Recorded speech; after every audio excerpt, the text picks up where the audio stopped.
Pokémon has been a cultural juggernaut for nearly 3 decades, bringing us adventure, strategy, and, let's be honest, way too many Zubat encounters.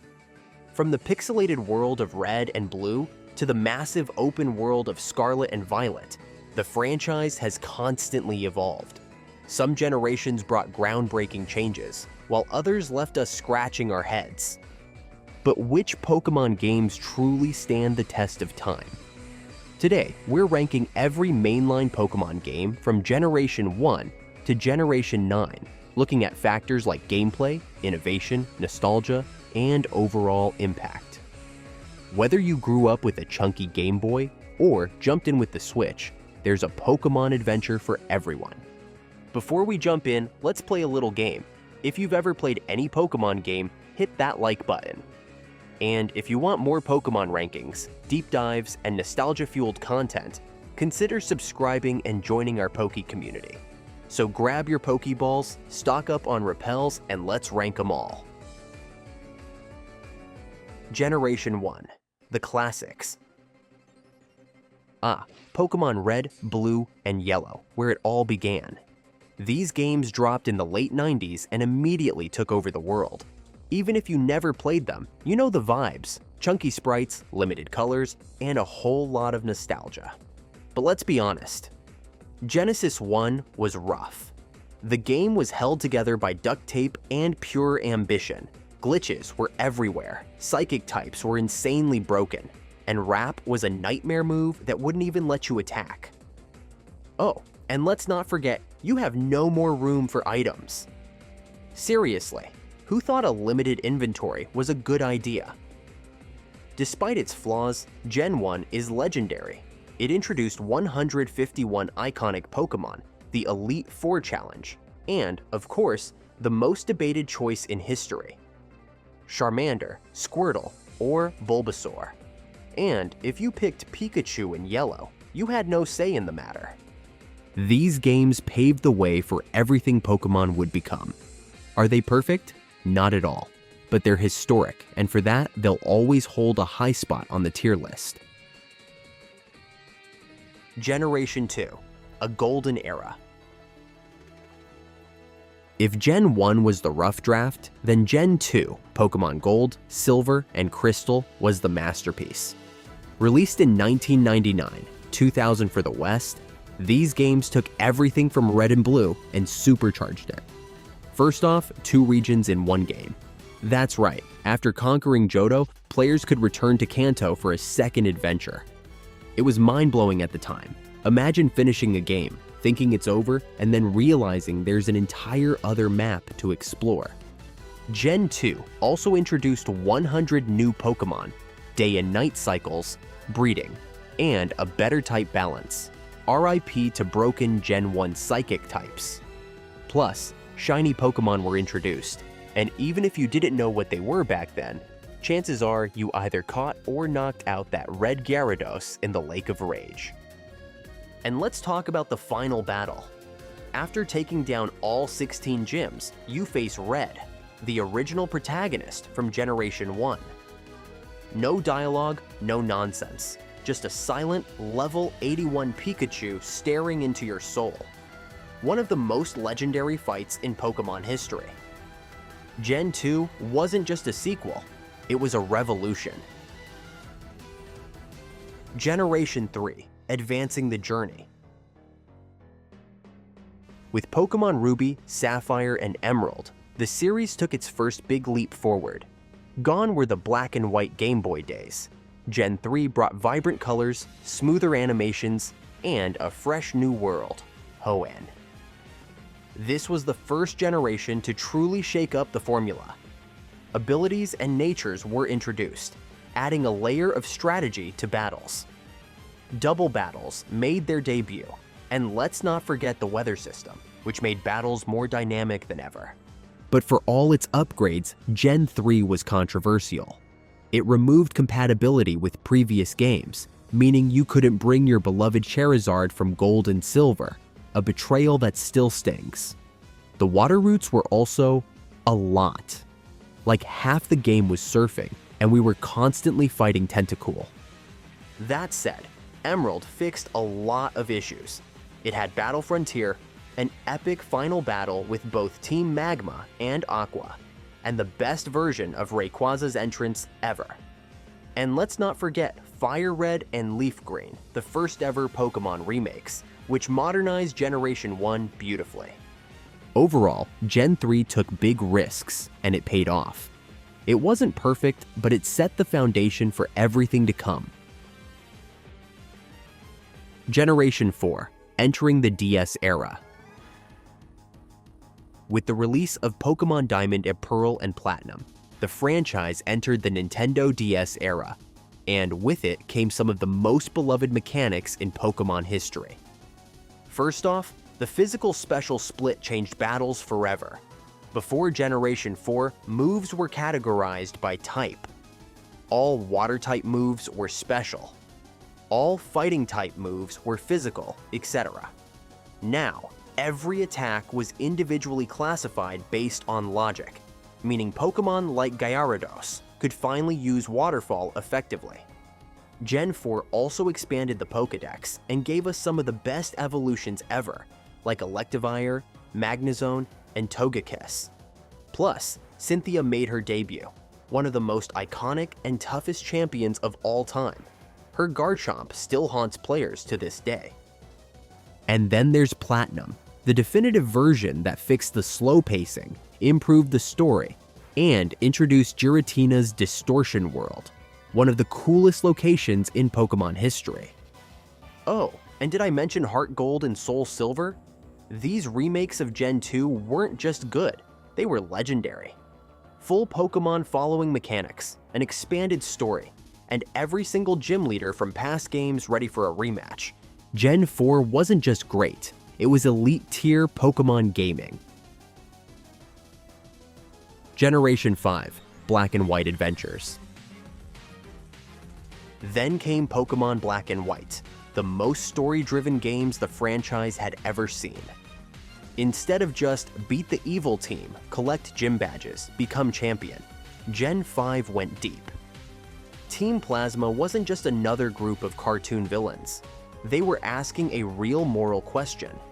Should Pokémon even be used in battles? Their leader, N, wasn't your standard villain.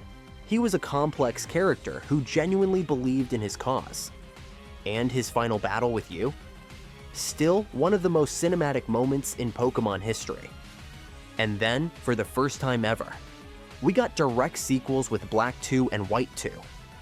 These weren't just enhanced versions, they were full continuations of the original story, with new towns, new gym leaders, and an expanded Unova region. Gameplay-wise, Gen 5 was polarizing. It introduced a completely new Pokédex for the main game, meaning no old Pokémon until post-game. Some people loved the fresh start, others despised it. The pixel art animations were the best in the series, but at the cost of laggy battles. Love it or hate it, Gen 5 was bold, and for that, it deserves its flowers. Generation 6, a leap into 3D. With Pokémon X and Y, the series made its biggest visual leap yet. Full 3D models, smoother animations, and a more cinematic world. It felt like the Pokémon universe had finally entered the modern age. But the biggest innovation? Mega Evolution. This was Pokémon's answer to making older Pokémon viable again, giving Charizard, Gengar, and even Mawile new overpowered forms. It was a game changer for both casual and competitive players. And honestly, it's still one of the coolest mechanics the series has ever introduced. Then there was the Kalos region, inspired by France, which brought roller skates, massive cities, and the breathtaking Lumiose City. It was the first time a Pokémon region felt like a truly living, breathing world. But Gen 6 had issues. The difficulty was laughably easy. EXP share turned your whole team into gods. The story was forgettable, and outside of Mega Evolution, it didn't add much to the core gameplay. There was no battle frontier, no real post-game, and no third version like past gens. It was fun, but it felt like Pokémon was holding back. A beautiful step forward, but not a fully realized one. Generation 7, Sun, Moon, and Remakes. Pokémon, Sun and Moon took one of the biggest risks in the franchise: no more gyms. Instead, players tackled island trials, battling totem Pokémon and completing mini-games instead of the usual gym battles. It was divisive but undeniably fresh. The Alola region was gorgeous, based on Hawaii, and brought regional variants, introducing new takes on old Pokémon like Alolan Vulpix, Exeggutor, and Dugtrio, the hare. Just why? The villain team, Team Skull, was hilarious, and Ultra Beasts felt like Pokémon from another dimension, because they were. Then came Ultra Sun and Ultra Moon, which, well, they weren't much different. They added a few new features, a slightly different ending, and the Rainbow Rocket episode. But overall, they felt more like director's cuts than full-fledged new games. But the most controversial games of Generation 7, Let's Go, Pikachu, and Eevee. These games stripped down core Pokémon mechanics to appeal to Pokémon Go fans, replacing wild battles with Pokéball throwing mini-games. Hardcore fans were not happy, but they were great for newcomers. Generation 7 was experimental, colorful, and weird. Not everyone loved the changes, but you can't say it wasn't bold. Generation 8, Sword, Shield, and Innovations. With Pokémon Sword and Shield, the franchise finally arrived on the Nintendo Switch, bringing us a semi-open world adventure in the Galar region, inspired by the UK. But let's be real, this was the most controversial Pokémon release ever. The biggest issue? Deck set. For the first time in Pokémon history, not every Pokémon was available, and fans were not happy. The game also looked rough at times. Remember the infamous tree textures? But despite the backlash, Sword and Shield had some great features. The wild area was a glimpse of what Pokémon could become. Fully explorable zones with wandering Pokémon and dynamic weather. Dynamaxing was a fun, if unbalanced gimmick, and raid battles introduced co-op play in a meaningful way. The DLC expansions, Isle of Armor and Crown Tundra, were a huge improvement over past post games. But the real gem of Gen 8? Pokémon Legends, Arceus. This completely reinvented the series. Open world exploration, real-time catching, and a new take on battles. It felt like the Pokémon game fans had dreamed of for years. Gen 8 was divisive, but Legends, Arceus showed us where Pokémon could go in the future. Generation 9, the latest frontier. Enter Pokémon, Scarlet and Violet, the first truly open-world Pokémon games. The Paldea region was massive, filled with towns, mountains, lakes, and Pokémon freely roaming the wild. No more routes, no more linear paths, just exploration at your own pace. But let's address the elephant in the room, the performance issues. Oh boy.